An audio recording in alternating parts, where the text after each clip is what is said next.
Live. Well, welcome everybody to this is the last chat before Christmas and the holidays, and I couldn't think of anybody better to join me than my dear buddy Hannah. Hi, Hannah. Hello, lovely to see you. Great to see you. Great to see you. Now, say hi if you want to in the chat, so I can see you. I can see people coming in. That's great. Hannah, well, it's great to see you. And as always, I just want to start off actually by saying, for those people who may be aware of canine arthritis management, and I'm guessing they are because they're here to hear you, may or may not know about how this was your vision and how you've created this wonderful initiative through and platform with canine arthritis management. And I just wanted to give a nod to that really and just say thank you. I know how Oh, much work it takes. I know how much how much of yourself you give to it. But it's mm. quite incredible what you must think sometimes when you look back to that little nugget of an idea and starting off with some things and Holly's Army and just seeing now, I know it can feel like a beast, I'm sure. But It's a beast. but seeing it now, I really hope you take a lot of pride from what you've achieved. Well, we can be really honest with each other, can't we? No, I can't. I find it really frustrating. It's 10 years. And I just sit there thinking, crikey, what could you have really done with 10 years? It's been, for me, it's been slow, it's been arduous, it's been hard work. I've made so many mistakes, and hours wasted not getting anywhere. And you just think, "Ugh." But thank you for saying that you think it's great. I think everybody would, and it's a shame. I hear that a little bit because I think when you're stuck in it and doing all the work, it must feel quite all-consuming. But it does make a big difference, and to caregivers and other professionals and the things you've done. We're going to mention some of the things today, especially with the new pain symposium that's coming up. But just to look at what you've managed to achieve, I'm in awe of it anyway, Hannah. I'm in awe of it. Well, Uh, I think I've decided that I'm going to be totally always honest and authentic and say it is from my perspective, because I think all of us put people on pedestals and look at what they've achieved and think, oh my God, I wish I could be like them. I wish I could achieve what they've achieved. And realistically, if you were to live in my shoes, you wouldn't feel like that at all. Um, just to put it into context, I've recently been reaching out to vet practices to try and onboard them with the CAM experience, because the idea with CAM is that we do a lot of the legwork for them. And for those of you that don't know, the vet profession's having a tough time. It's having a really tough time. And many people that are working on the coalface are really struggling emotionally, financially. So I've always seen CAM as being a kind of, can I just take a bit of the weight off you? Can I just help you a little bit? So we've been trying to reach out to them and trying to get that human behavior change. How can we get you to trust our materials? Then you will have the faith to use them. Then you can use them instead of having to do the legwork yourself. How can we get that human behavior change? So we've been saying to vet practices, look, you can have our owner course, CAM Essentials. It's normally £35. Have it free. Have it for free. Just take it, run with it, use it as much as you want, unlimited, 5 months, just use it. Is it possible to get anybody to even reply to an email? No. mm. So when you kind of look at, oh, Hannah, everybody knows her. No one replies to my emails. Yeah, send 50 out the other day. One, two replies. So I think when you're in it, you realize actually it just feels like you're trudging in sludge. It's really slow. Yeah, and I hear that, and I think sometimes we need opportunities to be able to step back and look at what we've created actually, and Mm. look at those ripples that get put out, and it must be quite tough when, especially when you're trying to work with colleagues in your direct profession, where there feels there's some barriers there. Why do you think? Do you think this is just a general aspect within veterinary anyway? That people just want to kind of keep things within practice or keep things the control within their own kind of domain, so to speak. I think there's loads of factors that contribute to where we're at. I think, in honesty, the vets on the floor are just absolutely burnt out. They're absolutely stretched. And I kind of look at when I'm locuming, if somebody said to me, oh, there's this really great tool for dogs with mitral valve disease. You just need to get the owners to scan the QR code and it does a lot of legwork for you. Even though it sounds great, trying to implement it, trying to squeeze that into your stacked consults, trying to remember it, trying to have the time to look at it before you recommend it, they're just so stretched, really are. So it takes quite a lot of effort to even allow themselves the Mm. time to take support. There's definitely a lot of competition in the vet world. You've got your more vet groups. I don't want to call them corporates because that really labels them, but there's the vet groups that are becoming much more closed door. You know, they have their own teams, their own protocols, their own resources. So there's a lot of kind of keeping it in house. There's a lot contributing to it. To the point, and I won't lie, to the point that me and Harry, who's the project manager, were like, should we just focus on the caregivers? Because it is actually quite demoralizing, always trying to work with the professionals and not getting that kind of traction. So I think it's really good to have this open conversation, I think, and for people to hear that side of it, because from my point of view, looking in, I know you and I admire you, and in all of a lot of things you do. I see the benefit of the platform. I've had clients of my own that I've sent there. I think many of us in the behavior world who kind of really support CAM see the benefits there for the caregiver, Mm. because that is undoubtedly a big part of the initiative that has really landed with a lot of caregivers who are struggling to feel supported and are struggling to kind of find that information, because as you say, it's very difficult to get that support through. The vets are already pressed on time a lot of the time, and people feel very scared by this diagnosis or unsure about it, and I think those resources are important.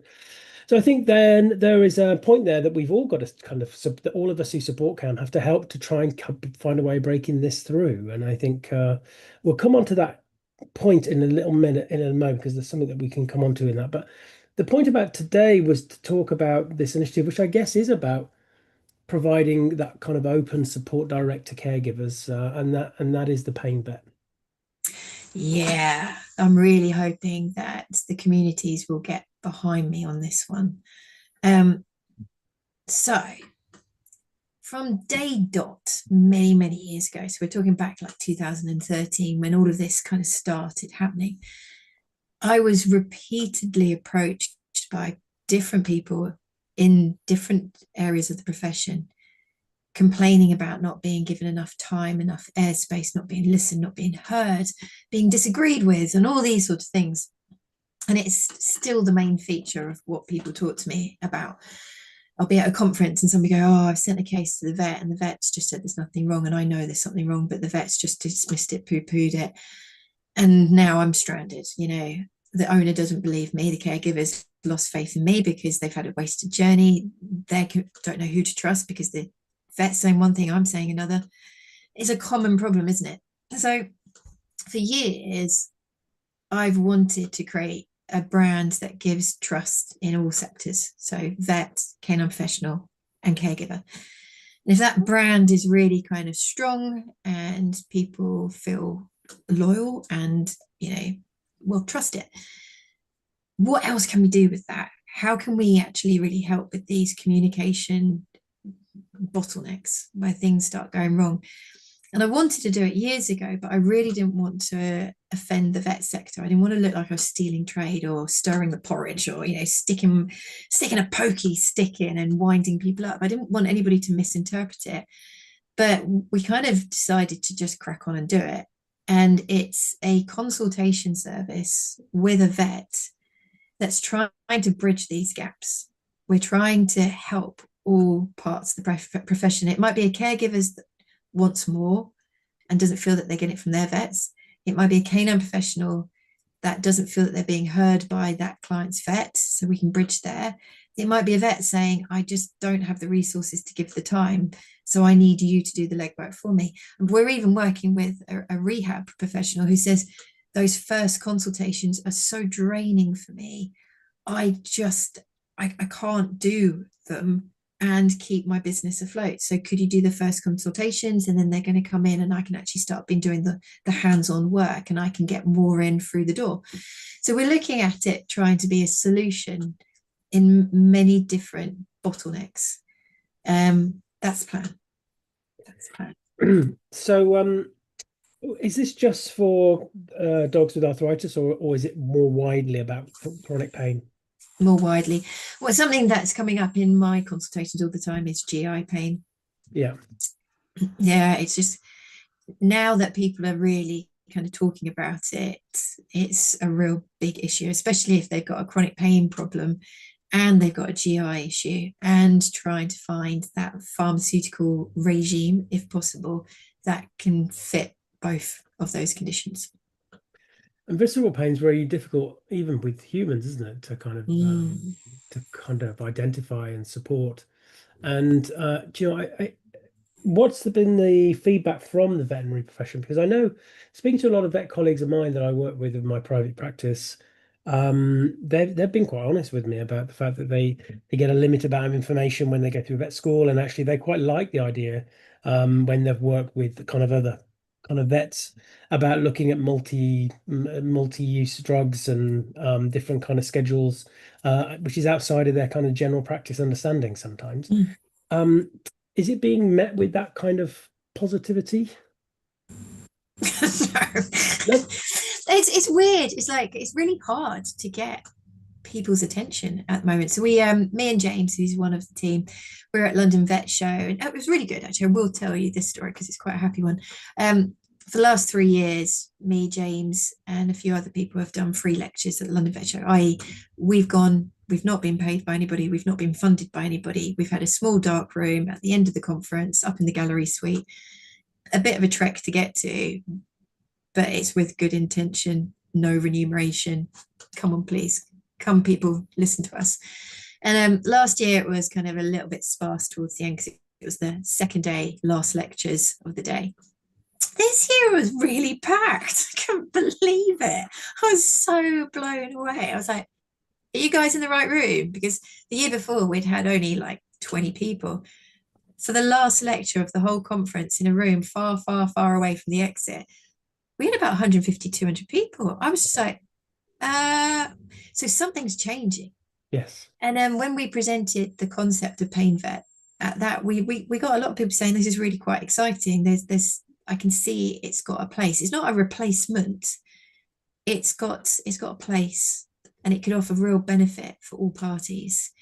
But with day to day reaching out to vets, I think because we are in a financial crisis at the moment, I don't think it's being well received for people that just see it as competition, which is not. So, for example, we don't prescribe.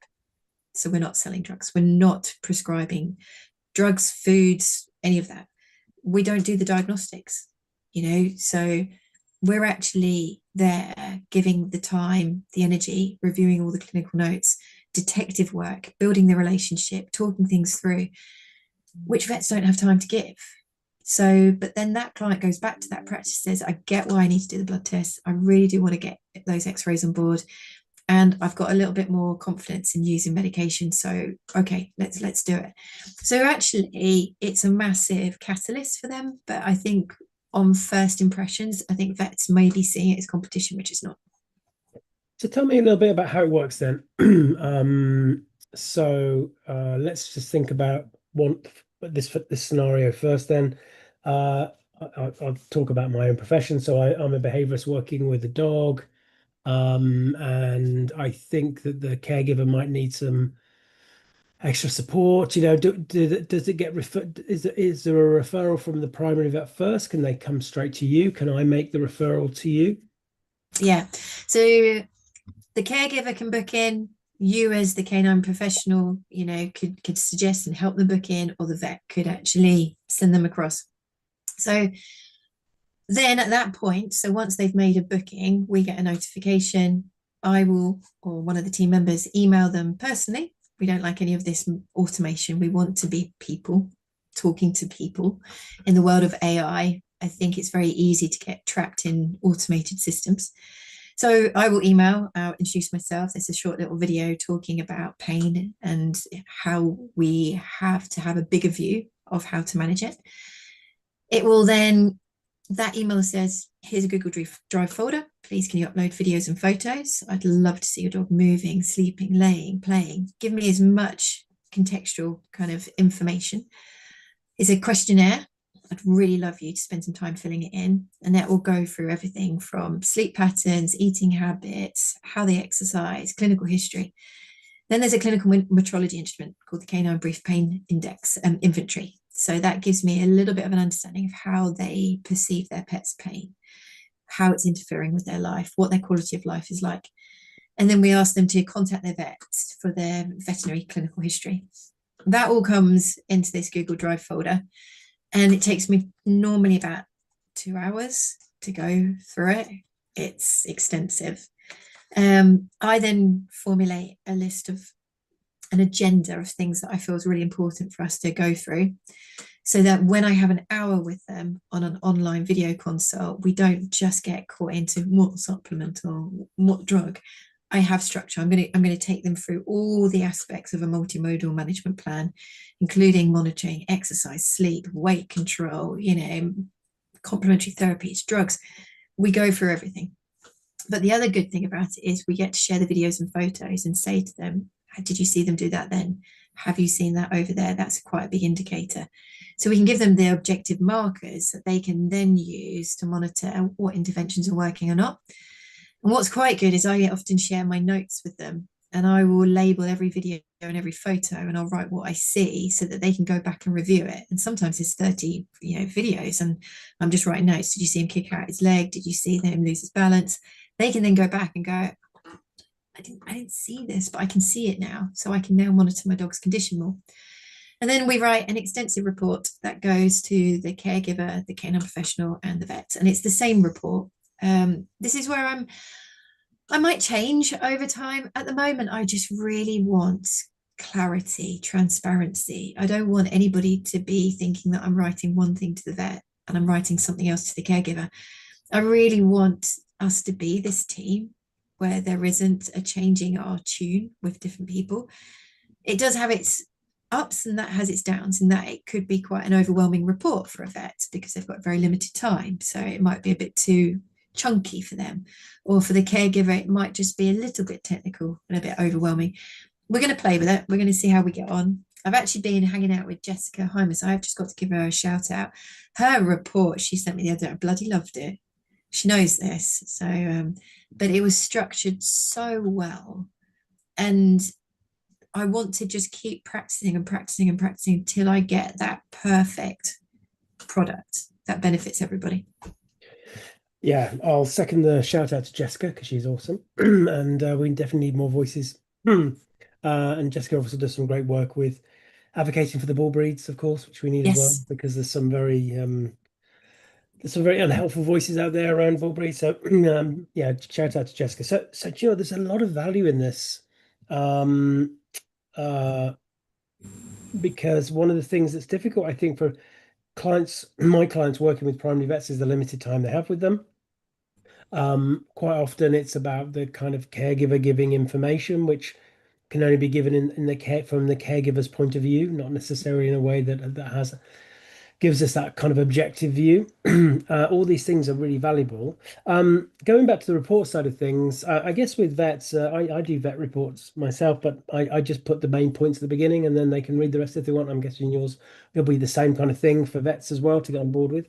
I think I'd love them to read the report, because what we'd love is that it's another way to promote improved chronic pain care in practice. I know when I read reports like Jess's reports, I've learned from it, and it would be lovely. But the truth is, people are so time poor. That is the case, I'm afraid. And I think you and I have discussed before about how much of vet practice is not fit for purpose, really, and things need to be considered. I know interestingly, talking to some of my colleagues who run private practices, and the pendulum seems to be swinging again a little bit, because I know a lot of people are leaving the more corporate based things to go into private practices. Yeah. They have to add value elsewhere. They have to show that actually it's worth coming here and paying more, because we can offer you 20-minute consults or 30-minute consults. We can do this well, and we can do the proper triage side of things. So I think there is a move, and I think a lot of the general public do understand that. They see the value in that. They understand what that's about, actually, so it's an easier sell, I think. The vet professional can contact the pain vet, and the caregiver can too, and I can recommend my clients. So the behaviorists and trainings listening in, you can recommend to your client, you can contact the pain vet, so they don't have to go through their primary vet first. They can come straight to you. No, because it's their choice. Yeah. So it's their choice that they're getting. It could be seen as a second opinion. It could be considered as a top up. It could be an initial viewpoint. We haven't had any vets say, no, we don't want you to use their services. Whether that happens in time, I don't know. But so far, it's been very succinct in that, say, Marjorie contacts her vets and says, hey, look, I want to use this service. Would you please send me my clinical history so that they've got something that they can, there hasn't been any hindrances. I think this is going to be very popular in the behavior side of things, actually, because if you have good working relationships with primary vets, that's great. If you don't, or you don't know them, and you want to be able to evidence base to a professional as an initial point of contact who will take that information on and also request other information and do their kind of observations and be able to kind of join some dots to be able to present back to the primary event as a very compelling case with evidence. That's exactly where Yeah. the biggest hole that I've seen is the connection between the veterinary discipline, which can be quite closed doors. They can be very difficult to break into. They can come across as very high horse and very unapproachable. And then you've got all these other people, be them a rehab person, it could be even a dog walker, saying there's something really not right here. But if I tell the caregiver to go to the vet and say my dog walker doesn't think there's something right, or my behaviorist doesn't think there's something right, the vet's got 15 minutes in a small room with just that verbal, something's not right. Where do I start looking? And I think a lot of people fall off a smooth pathway there. And I'm hoping that with James, Katie, me, Evie, if we are in the middle and we listen to the caregivers, so the caregivers feels that they're being heard, and that we're really interested and we really want to help. And if the vet has a report where somebody's done all the legwork, can we make that pathway a lot more smooth? Yeah. And at the end of the day, the animal benefits, and that's what we want, isn't it? We want that animal to get the most appropriate care as quickly as possible. I know that speaking to some behaviorists at the moment, they are really struggling to get into vets, and they have their desired vet who is interested in pain and behavior. So they would prefer to use that vet, so that that vet will take their observations seriously and get that animal into some kind of pain trial, pain management plan. But those vets quite often have quite long waiting lists. And I know that in the London borough, it can be 6 weeks before a behaviourist can get to one of those clinical vet behaviourists. So yeah, we're trying to solve problems, really. Well, I'm really excited about it, and I think this is another brilliant service that you've thought about here. We need to. It's scary. We'll tell you that. It's bloody scary. In that I'm a first opinion vet by training, and I've done, like, over the years, I've done like team-based vet stuff where I've worked in a team. I've done out of hours. I've done sole charge. I've worked abroad. This is really quite scary because you're on your own, and these cases can be really quite complex, and you're trying to manage many people's expectations. Yeah, it's challenging, and I'm going to grow. I'm going to learn so much out of doing it. I think these things are always scary, aren't they? Especially when we're doing something new, because this is very innovative, because it isn't there. And I think everybody deserves, I'm talking about caregivers here, the opportunity to get access to this type of support. Mm. It kind of democratizes everything, really, by giving people a chance to be able to say, well, here's what I found, here's somebody who'll listen to me, here's somebody I can give the evidence to. And I think it's a bit of a win-win, Hannah. I'm hopeful that the vet profession, especially the vets who come across the service, will understand that they're still being seen as the primary case manager side of it. So Yes, there's no chance, not a case of giving away control over that kind of the case, if you like. And also the valuable stuff to the practice from a financial point of view is still done by the practice. exactly. Yeah.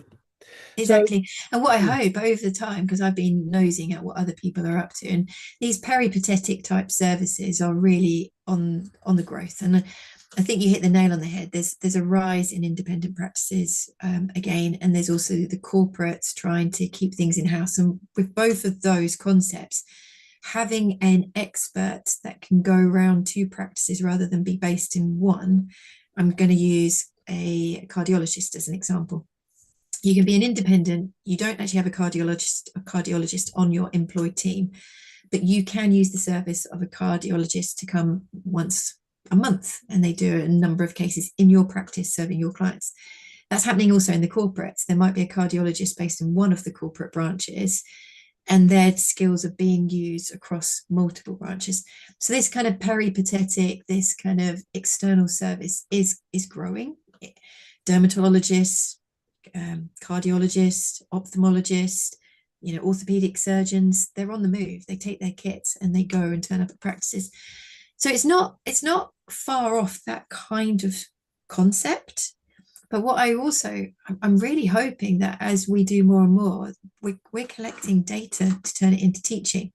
So think about those 30 videos that I get on every case. I've done probably about 60 cases now, and I'm beginning to get a really incredible library that I can start making really good educational materials for other yeah, veterinary and canine professionals. But also effective communication, which me and you could talk about all the time, is how do we communicate and get that behavior change? What is it? What works? When you're in clinic, it's so short and so quick, and you don't have a chance to talk about resources or redirect them because of the report, because of that prep hour report. I'm filtering in the booklets, the tools, I'm explaining how to use them. So people are going away with way more comprehensive kind of understanding and the resources and tools.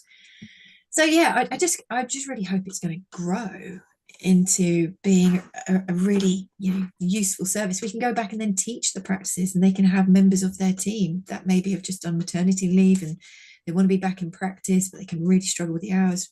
They can work from home. They could still be part of the team. They could be doing an online service. yeah. Brilliant. Well, is this something that people can claim on with their insurance? So far, yes, I haven't had any of the insurance companies that I've done claim forms say no, because we're vets. It's under their vet care. Yeah. Yeah, brilliant. Well, that's a big plus as well. I'm really excited about this. I'm talking to you in a neutral space here, no, but I'm just thinking about with my private practice really, Mm. and just how important this will be. I think many of the trainers and behaviorists listening in, and I think that's going to be the sector potentially where this will break through really well, actually, once people know they have this option, because there are kind of pseudo. There's a few organizations now that are claiming to produce pain and gait experts, but who can't do anything clinically, can't do hands-on, can't do anything else, and putting things together in a way that actually vets can't connect with. So I think it needs to be done by vets who understand the process and the kind of mechanisms within which vets work, and are really aware of what the kind of nuances and the finer details of pain, especially through things like observational things and taking good histories, having the time to collate all that information. That's way beyond what a vet could do within private practice. Massively. And it's definitely, I don't want to kind of look like we're trying to outshine those other individuals that are doing incredible gait analysis and incredible assessments. But what can happen is that they cannot review the clinical history, and they can't look at other clinical complaints that are comorbid. Um, and they probably will find that vets are a little bit scared of them. I'm going to be really honest. Vets don't get gait analysis training. We don't get behavior like training. So when you receive a report by somebody that's talking about circumduction of the left hind and slightly less ground clearance and a postural shift, that vet without any kind of knowledge would be like, I don't recognize them. I don't recognize their Mm. credentials, and I don't recognize what you're talking about. So I'm fearful of it. It's not that it's wrong. I'm fearful of it, and so hopefully we can help in those cases as well. But that's the point I was making, really, that another really important reason for this service, because our friends who might be uh, doing work with Galen My Therapy, for example, who can do really brilliant observations and take information to be able to pass that information on to you, as well as the things that you can do then as that intermediary, so to make sure that the vet teams have a really good objective outlook that they can work with. It just makes the whole process run a lot more smoothly. I'm hoping so. I've recently teamed up with Jessica. I found her really scary when I first read her posts on Facebook. I've told her she doesn't mind me saying I thought she was so scary.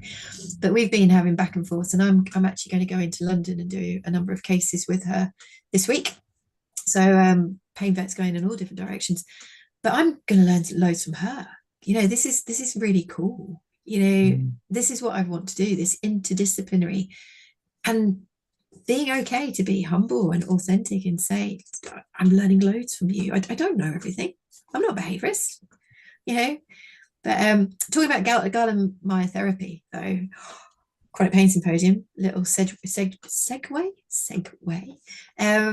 So we've got all our speakers lined up. We're really pushing this interdisciplinary, this team approach, as we have done for the last couple of years.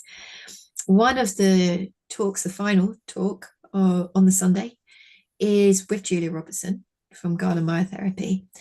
But we're demonstrating the difficulties in the different disciplines. We've got Jacques Ferreira, who is a referral pain specialist. So he sits in his ivory tower at Blaze Referrals, and he has long consults, and people have already committed because they've gone for a referral. So they're onboarded, they're engaged. And Jack, he's a specialist. They'll do whatever they're told. And then I've got Kat Hensbridge, so Kat the vet, who's first opinion vet. She's running her own practice. She has her bills, her overhead. She has a team. She's supposed to know everything about everything. She's got clients complaining. She's got clients that, so she's in the thick of trying to be that primary vet in charge. And then we've got Julia, who's this external body. What does she do? Who is she? This mystical, weird stuff in the background. She's not a physiotherapist. What does she do? And her understanding and her reports and trying to be heard by her colleagues, Kat and Jacques Ferreira, because Julia over the years has had so much pushback with, following the right path, sticking to the Royal College recommendations, not diagnosing, not prescribing, being extremely respectful for the veterinary role, but still getting pushed back, being kind of silenced, not having her reports read, not her observations not being taken seriously. So we've put these three together. It's going to be amazing. Wow. And we've got two 30-minute presentations and a 50-minute Q&A where they're going to do two cases in those presentations, and then they're going to do a roundtable discussion. But I think it's going to be great because I've chosen people that really will give us authentic answers to how difficult it is trying to tie up those very different roles. Who else do you think could have done that? Who else could have brought those people into that space? You? What? Well, you. I'm just saying that I just want to bring back to what we were talking about at the top of the hour about just understanding about how important these things are and what the energy you bring to these things, and these kind of spaces that you create. I think only you could have got those three people on a platform in front of thousands of people, we hope, who come to the symposium. So I just want to, I'm going to keep it away until you think, yeah, I'm bloody awesome. Let's go. Well, I want us to work well together. I hate hearing negativity. I hate people being affected by bitching and backstabbing and misunderstandings and poor communication. God, I know what it feels like when you feel underconfident, you've done your best, and then you get a pushback, and it might just be poor communication. It wasn't intentional, but it hurts. It really hurts. And I just think we can all work so much better if we learn how to communicate with each other and respect each other and learn together. I just think it's really important. Yeah, I think especially when the more we professionalize different parts of the animal care sector as well over time, I think that will help. Obviously, the veterinary profession is already there in many ways. Behavior and training's got a way to go, so is grooming, so is other areas. But I think we're all looking to try and create this space so that we can all feel that we're equals and we have valid input, and that we can hear the input of others and not feel afraid of it or challenged by it. And just because ultimately we have to all be reminded, I think, Hannah, why we come into working in the animal care in the first place, because of the animals, right? And I think, Exactly. yeah, and so I think that's important. Okay, But so do you not feel like you've been around for a while and keynote speaker at the Chronic Pain Symposium 2026, Andrew awesome. Hale? Um, the more you know, the less you know. And Oh I've God, yeah. found that as I've learned more, I'm more willing to listen than ever before. I Yeah. want people to share their experiences, their knowledge. So yeah, it's such a big topic, and I just study it all the time. And I'm just like, oh my, I didn't know that. Well, this is the key, isn't it? The key is about that humility thing, and also to kind of understand, I think, what's happening in human clinical care, in animal clinical care, happening in behavior, happening in psychology, which is my old patch before I came to animals, is an understanding that some of the old models, the old way of thinking, the kind of single discipline way of looking at stuff just isn't fit for purpose now.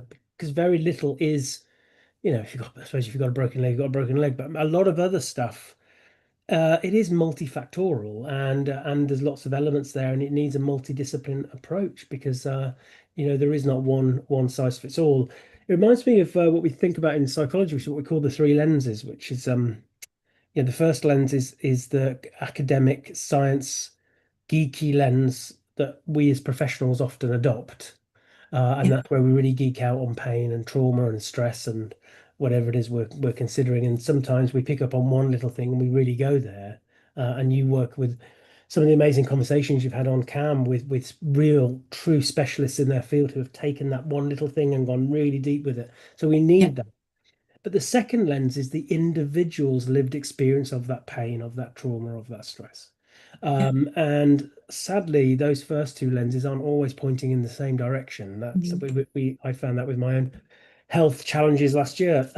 So it takes a certain humility on that first lens to kind of think, I know stuff, but I need to know your stuff, and I want to keep learning about your Yes. stuff. That third lens is very important for veterinary and behavior and all of this anyway, and which is similar to the first lens, but the third lens is what we call the third party observer lens. Mhm. So the person observing the individual lived experience, that somebody's doing that. So we're all that. Yeah. Obviously, that's often not as objective as the first lens potentially. But the beautiful thing about three lenses is we are all three, because even as the professional, we have our own individual lived experience of what we're experiencing too. And I think Yeah. just remembering these three lenses and how they should all really be pointing in the same direction, and just that supports this notion of humility, which is what you were talking about. So the Yes. Pain Symposium for 2026, give us some dates, give us some information about how people can register. So it's the 24th to the 26th of April. It's online and global again. So every lecture will be available to watch within 2 hours of it being alive, so that no matter where you are in the world, you can watch it when you're awake rather than having to stay awake. Um, 3 days, not 4 days. I kicked the shit out of it last year. I think I broke everybody. So we've gone back to 3 days. We've still got our bite-sized Friday, which is the short sharp, but we're sticking to 30 minutes rather than 15. We played with 15, we've played with an hour. We think half an hour is actually quite good for proper knowledge dissemination without overdoing it. The only bad news is there are no free tickets this year because we just can't afford it. Last year, it broke us. We'd really, really hoped that the 6 months prep and all the professional, we would make a profit to keep going. We did not. It was not wise. So I'm afraid there is a small ticket fee, but I'm really hoping that people have watched the quality in 2024, 2025, and they feel that there is value, because the ticket fee is ridiculously low for the amount of content that you're getting. It's incredible. Yes. And the breadth and depth of people that you have at these events, and even for say even, but don't want to patronize us behaviorists, but for us, everything's very accessible. the information is accessible. Yes. You don't have to kind of necessarily have a deep academic understanding of it to kind of get the gist of the No, information well, that's being put across. I'm doing something a little bit different this year, and I hope it will work. But I put a lot of thought into how can we make that delegates' experience as useful to them as possible. And we all go to conferences where you go to lecture after lecture after lecture, and you come away and go, I can't remember what I listened to at all. Mm. So we're trying to avoid that. Last year we killed it by trying to say there's pain in the ears, there's pain in the guts, there's pain in the teeth, there's pain in the skin, there's pain in the, and everybody's like, oh my God, there's so much pain. I'm like, yeah, we did intend to terrify you. That was the plan. It was the theory of slap you around the face a little bit for everybody to realize that we live in a bit of a pain epidemic. This year, we're going much more on a deeper learning journey. So I'm just going to illustrate it. We've got the amazing Professor Natasha Olby talking on the Saturday. Is divided into vet and allied stream, and on Sunday it's interdisciplinary. So on the Saturday, Professor Natasha Olby, who's doing all the research about frailty, she's also a specialist neurosurgeon. She is going to be talking to the vets in a bit more highbrow about pain, frailty, or neuro. What is it? Her colleague is going to be making it much more contextualized, going out to the allied professional stream. They're then coming back on the Sunday, the two of them, plus a third person who's a physiotherapist, who's going to talk about pain, neuro, and frailty again. So you're going to come away going, I touched on it on Saturday, kind of really got a little bit of a taste for it. Now I'm going to go into a deeper learning experience on the Sunday. Right. So we're doing that with pain, neuro, and frailty. We're doing it with pain and anxiety, and we're doing it with neuropathic pain. So there's 3 topics will feature over the 2 days. So it's a much deeper learning experience. And there's more topics. And we're doing masterclasses. So this year, after the symposium's over, you can sign up to one of the masterclasses being hosted by one of the speakers. So we've got Sarah Caney doing chronic pain in cats, 4-week course. We've got João Alves doing intra-articular what, when, how. And we have got Katrin Jan doing psychopharmacology. Brilliant. So 4 weeks after the symposium's finished, you then go into another deeper learning experience, 4-week masterclass. That's incredible. I think for anybody listening in, I think more and more people are just understanding the role of pain, and whether it's primary or secondary to, aggravatory to other things, especially when we think about behavior.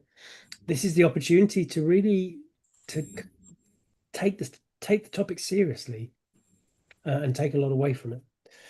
Okay, well, we'll send some things on there. I just want to talk about the CAM member zone before we finish, and also with your new working with your vet. Oh, yeah. Just before we go there, I just will say that the Chronic Pain Symposium 25 is in our learning zone, and I regularly go and listen to the lectures that I've already heard. And you can go on fast. You can put them on, speed them up. So you can do an hour lecture in half an hour. Right. That's how sad I am. It's like, and I'm like, yeah. I'm just reminded, it's refreshed. And for example, the one on visceral pain, the one on dental pain, the one on ear pain, I've listened to them multiple times. So if you are thinking, oh, I didn't attend 2025, they are available in the CAM education area. And they're really worth tapping into. So member zone. Let me explain about the member zone, because it's got many different things to it. We're trying to create community. And the caregiver experience isn't a journey where they just want to be told facts and they're just going to get on with it. They're emotionally involved, and that comes with it many, many obstacles to implementation of those facts. So we wanted to create a community that has all of the soft skills kind of in it, as well as the facts and the advice. So that's kind of like the member zone, the community, loads and loads of resources in there. It's a safe space. On a practical side, CAM costs about 12 grand a month now to run. We've got quite a significant team creating all of these materials, resources, events.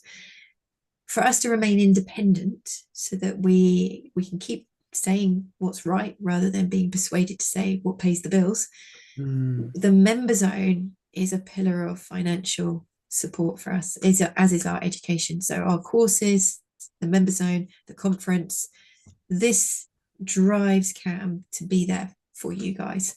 So if you were thinking about 100 people listening to this now, and all of them thinking, do you know, actually, I probably see up to 10 cases that involve pain and arthritis a week. Actually, if I was to suggest that they join the member zone and got access to all those resources, think of the financial support that will do CAM to keep going and grow and do bigger and better things. Yeah. And part of the member zone, you've got this new resource now, which is about working with your vet. I know. It's most vets would just go, oh God, it's a waste of paper. Where's the facts, Hannah? Where's the facts? And I'm like, that's not the conversations I have with caregivers. They're all worried. They're all got confusion in their head. They feel that some of their questions are silly, or they go into a consult room, they forget what they were going to ask. They're not prepared. They don't really understand what the condition is. So it's a handout lovingly made by the team for caregivers to just kind of read through and go, oh yeah, that's a really good idea. I'll remember to do that. Yes, I will phrase the question like that. That's a really good idea. So it's not giving you hard and fast answers about what drug and when. It's giving them the ability to get the most out of the services that are available to them. I love it. I love it.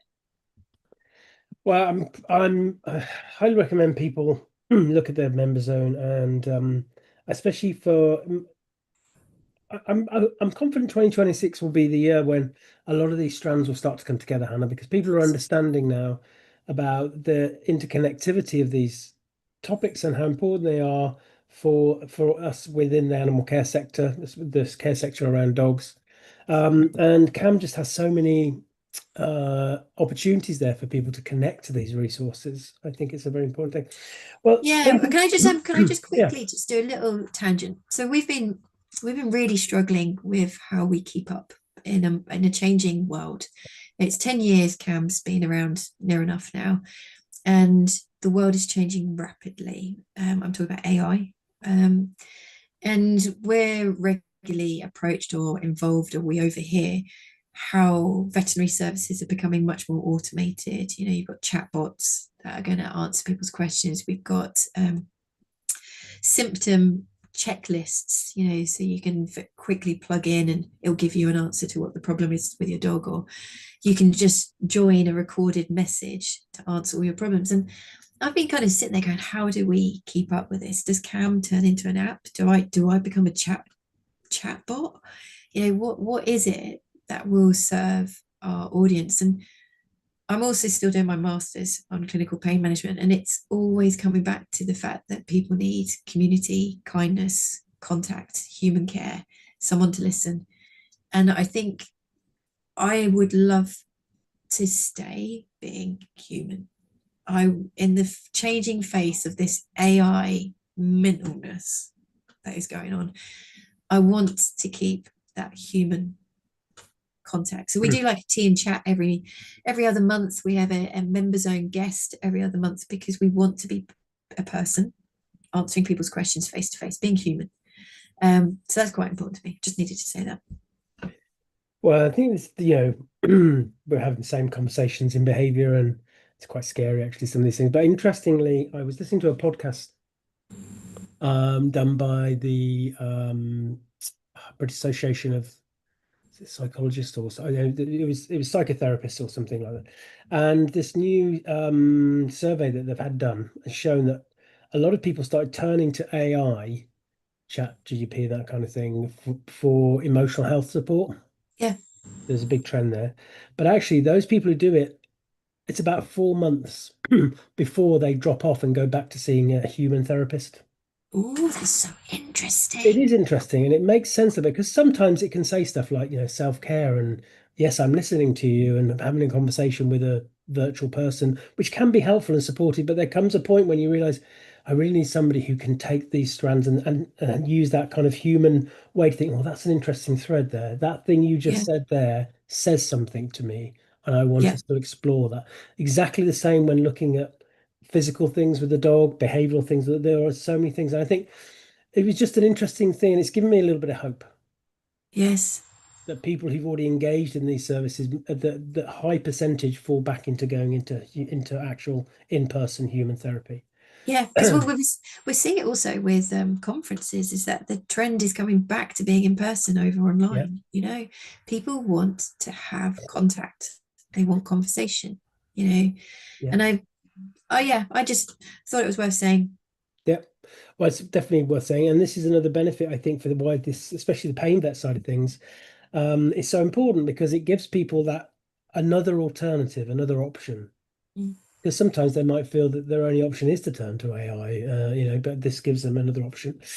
Well, again, all the things you said there about community and about support and about safe space, this is another big thing about what you've helped to create, Hannah. I know some of this stuff isn't necessarily revenue creating, but it has huge value in other ways. Yeah, So yeah. thank you for what you've done there in creating those spaces, and I just know so many people, many of my clients have found real kind of solace in finding Cam. And I love that. My ambition, and this is the absolute truth, I've got an amazing team, like really phenomenal team behind working really hard and all this. I want to get us not in anything more than financially stable, that they can actually have a secure job, they can have sick pay, holiday pay. At the moment, they're all, minimum wage. And I need people to see value in this, support it so we can take that next step. That's really important to me. Well, maybe 2026 is the year. Hope so. And so lots of things there. I'll make sure that when I share this out on the Facebook, and also I'll put it into the extra notes on the YouTube, links to the Pain Vet, also for the Cam Zone, Member Zone, and also the Pain Symposium for next year. Well, thank you, Hannah. Thank you for spending some time with us this evening. And um, I'm sure I'll have you back again because you've been very kind to come back several times, but it's always a joy to spend some time with you. Anything for you, Andy, because you're absolutely phenomenal, lovely, so kind. I saw a photo of you on my phone the other day when I was doing a bit of a turf out, and I kept it. It was you Oh, sat on the floor yes. painting. Well, I hope I'm your screensaver now, Hannah. Oh, absolutely, Yeah, Andy. of course. Absolutely. I look like a naughty child in that, like I've been pushed at the back of the class, Yes. but there you go. I do feel sorry, my God. So that was at the ABK, and they came up with this great idea, didn't they, of doing some art that was going to be auctioned off. And the wonderful Mike Shikashio had drawn this amazing pencil line of a dog's face. It was like really brilliant. And then 5-year-old Andy had to color it in. I think it Uh, was Sarah Fisher that drew it. was it? Oh, maybe it was. Maybe it was Sarah. And I think it was you and Michael that destroyed it. Yes, you're right. No, that's my memory already. But yeah, so I was thinking, oh my God, this is going. But anyway, art is subjective, right? I'm sure Exactly. whoever's got it has got it. Pride of place on the wall. Okay, well, thank you, Hannah, and thank you to everybody listening in. This is the last chat of this year. Next year, more chats coming. I'm going to mix it up a little bit. We're going to be doing a lot more panel things, and also, I, I feel I've got a lot to say myself now, Hannah. I've been thinking that maybe I need to get more of just doing some stuff to camera myself because I've got a few opinions I want to share. So why not? Let's just stir the pot. Great. Well, good to see you, Hannah. Bye, everybody. Have a wonderful Christmas, everybody. See you in the new year, and thank you again, Hannah. Thank you very much. Bye.